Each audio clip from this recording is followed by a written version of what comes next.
and we will have a museum when you are old enough to put in it. And, well, we're both getting there. But let me go back and talk about ADS, okay? It goes back to nearly 30 years now, 28 years. At the time, I was chairman of the Natural History Group in Abu Dhabi. And we were one of 3 groups. There was one in Al Ain, there was one in Dubai, and I'm delighted to see that there are members of the Dubai Natural History Group here today. And we used to wander around the country, visiting sites and places. That's how we introduced our largely expatriate members to the natural history and the wildlife and the scenery and the archaeology of the UAE. And in the process of that, that's how I ran across a number of fairly significant individuals scattered around this room, like Christian Velder and Derek Kennett and Peter McGee and Michelle Zielkowski and all sorts of other people who've been around in UAE archaeology for, now getting on for 30 years in some cases. But the Natural History Group used to go out on weekend trips as well. We might stay in the mountains, we might go up to Ras Al Khaimah. One month in 1990, we decided to go to see Bani Yas, which was then open for groups like that to go and stay without having to spend a fortune at a fancy Anantara hotel. And we had a variety of interests. I was interested in the birds. I remember a corncrake, a really rare species for the UAE, that I saw jumping out of a field, really good. But someone from the Dubai Natural History Group, the late Carolyn Lehman, was a bit more focused on things that really ought to be done. And Carolyn went wandering around, and in the llama pens, where Sheikh Zayed's llamas were, it was his natural history island, his nature reserve, she saw a sherd scatter. And she thought, some of this looks fairly interesting. And she brought back 1 or 2 sherds. Now, I know that it is thought by a lot of people it's not the right thing to do ever to have a random sherd pickup. And I'm sure that there are plenty of you around the room who have been led to sites precisely because of a random sherd pickup. So Carolyn produced these sherds, okay?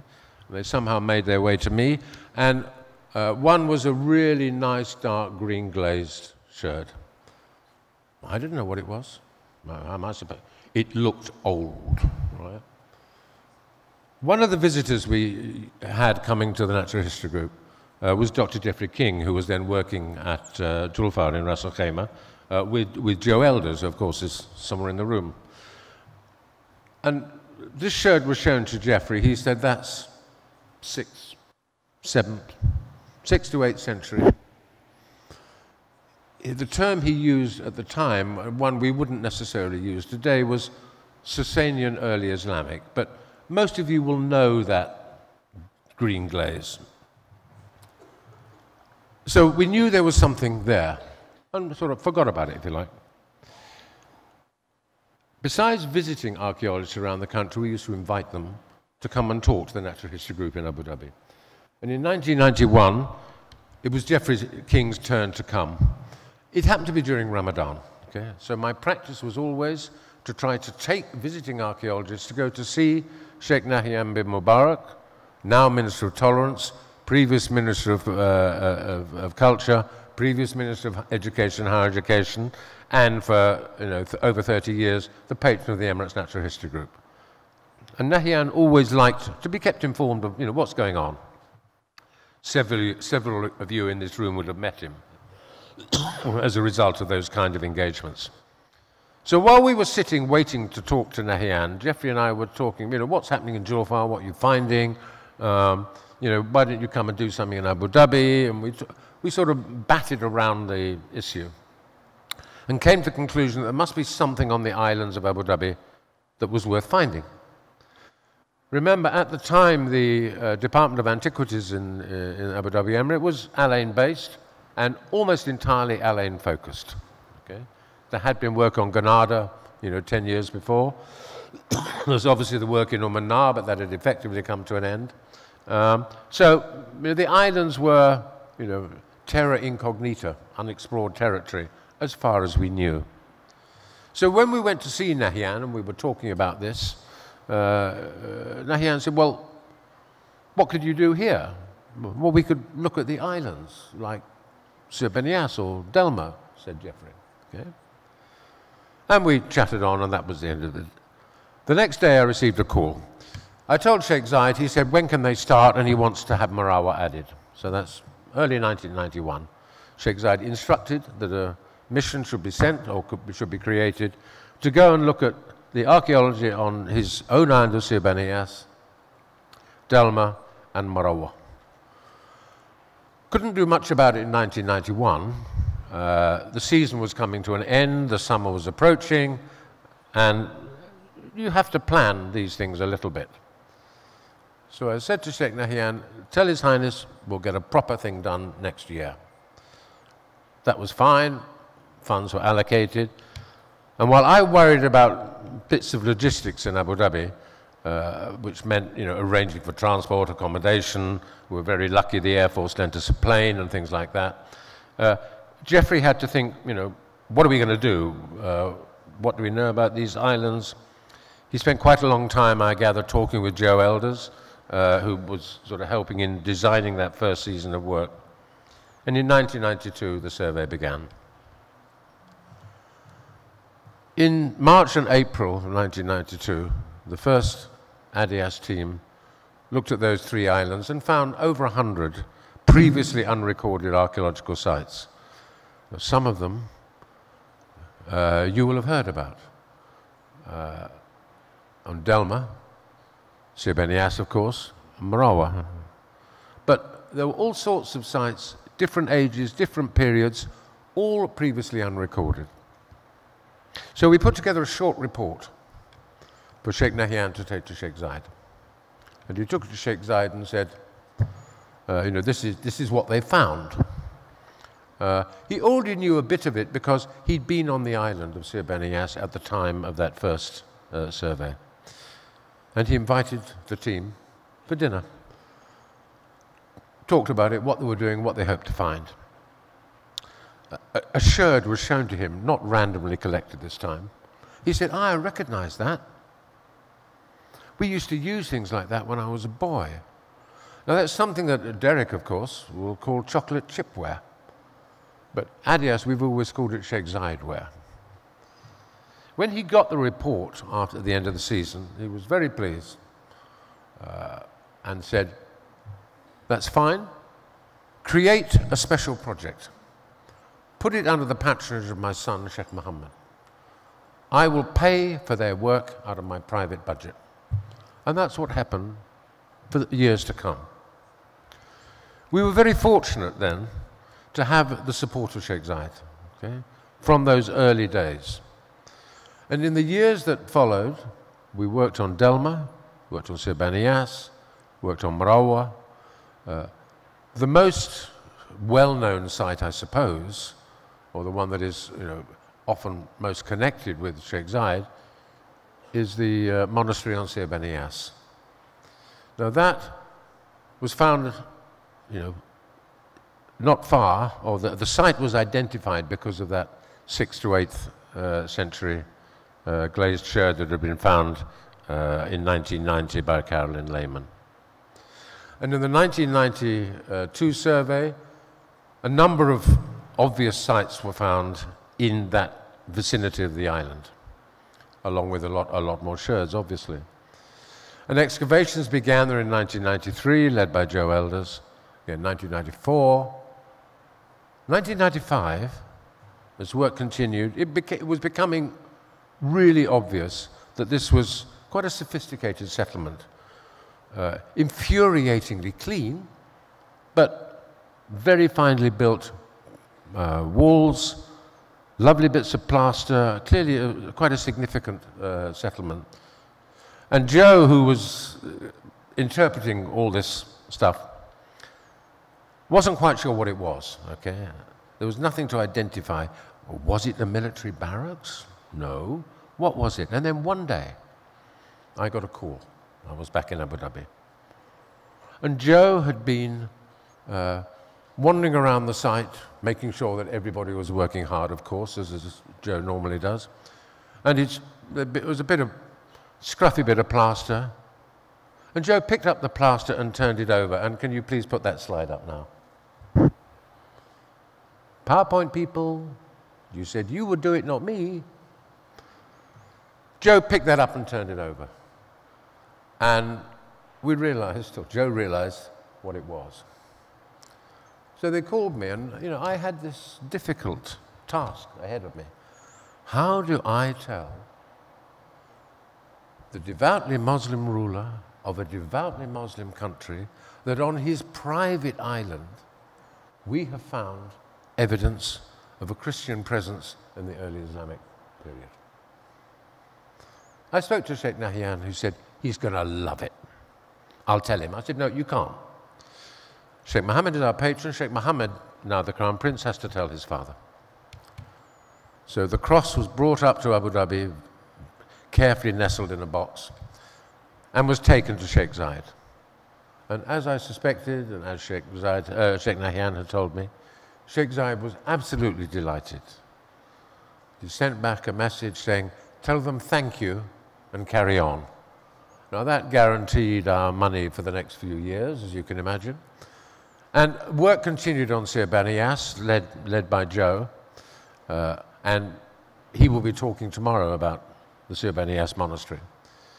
But we worked on a lot of other islands as well. The Delma Neolithic site is of great importance. MR11 that Mark was talking about, or Richard would talk about yesterday. That again was found as a matter of luck, because one year we were supposed to be working on Sir Baniyas, and a couple of days before the team came down, I was told, sorry, something on that, you can't come to SPY this year. Well, the tickets were booked. Everything was bought. Right, I thought, we'll put them on Marawa. So he arranged to put them on Marawa. And I said to Joe, you know that sort of ridge, there's some scruffy little cairns. Can you just sort of think about emptying out a few of them, see what's in them? And after a few days, Joe was getting really, really bored. Because these were about this size. There was virtually nothing preserved in them. Yes, they were early cairns, but in terms of identifying material from them, there was very, very little. And Joe was really getting fed up and bored. And one day on the phone he said, I want to leave.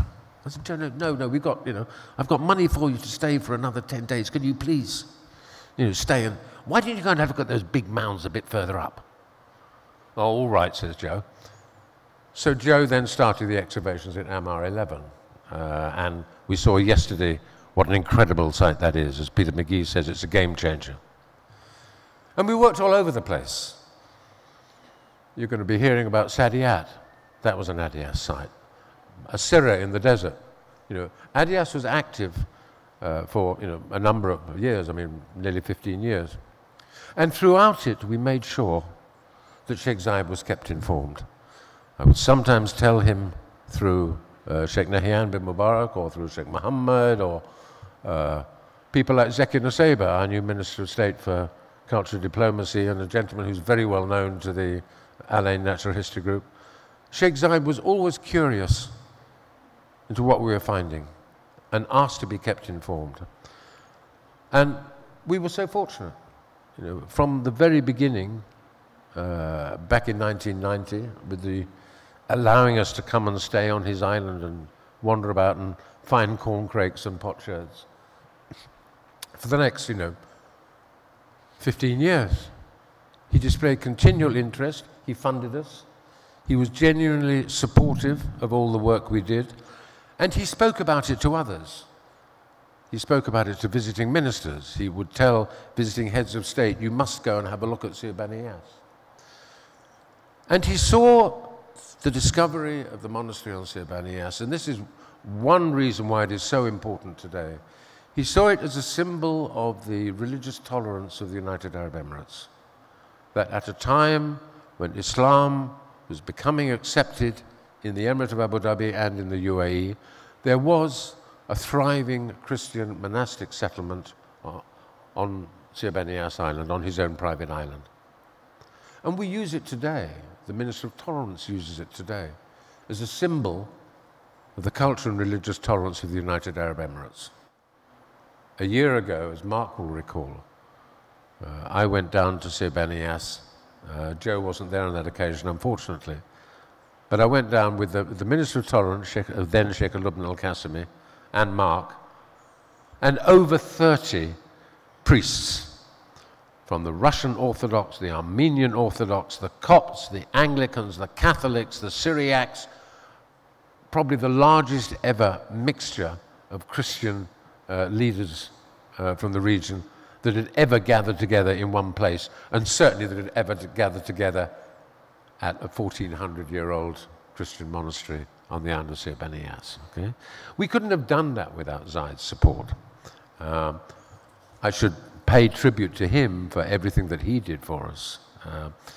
It's been said of Zayed that he was a man who always had the winds of heaven blowing through his cloak.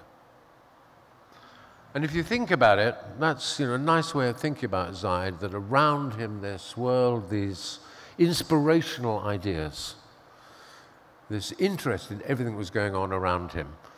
The winds of heaven, I don't know, I think it's a nice phrase, and I found it a few days ago, and I'm afraid I'm going to be using that frequently because I like it so much.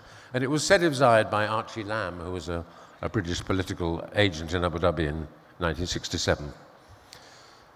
So, Adias wouldn't have happened without Zayed, wouldn't have happened without luck and without Carolyn Lehman finding the sherd, and without me trying to keep Geoffrey King awake in the Majlis, because he'd left Castle Cambridge at 2 o'clock that morning, so he could talk to Sheikh Nahyan later. And perhaps it wouldn't have developed the way it had done if Joe hadn't they've taken it down. If Joe hadn't picked up that piece of plaster. But it was a useful experience. I think Adias, with Sheikh Zayed's support, provided considerable amount of useful information about the archaeology of the UAE.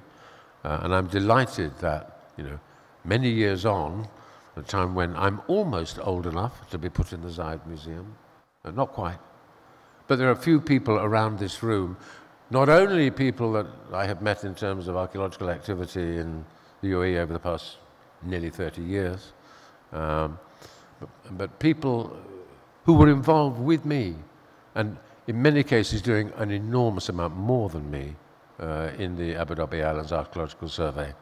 Joe Elders, of course. And I'm delighted Catherine, his wife, is here today because she was also in the early ADS team.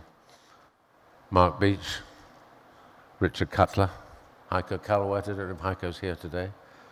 And I should pay tribute to people who also contributed but are not able to be present with us. Two in particular, the late Beatrice Ducardi and the late Simon Aspinall. We were a team that had enormous fun. We enjoyed the support of a man who really wanted to give us support and assistance, as he'd done to the Danish team so many years before. I like to think we contributed a little, and it is really, really satisfying that as the Department of Culture and Tourism moves ahead under a person I believe to be, a really good director of archaeology, even if I've known him since he was doing his MA. It's great that so much of what is being done is looking at sites that we were responsible for finding during the years of ADS. Thank you very much. 17 seconds to go.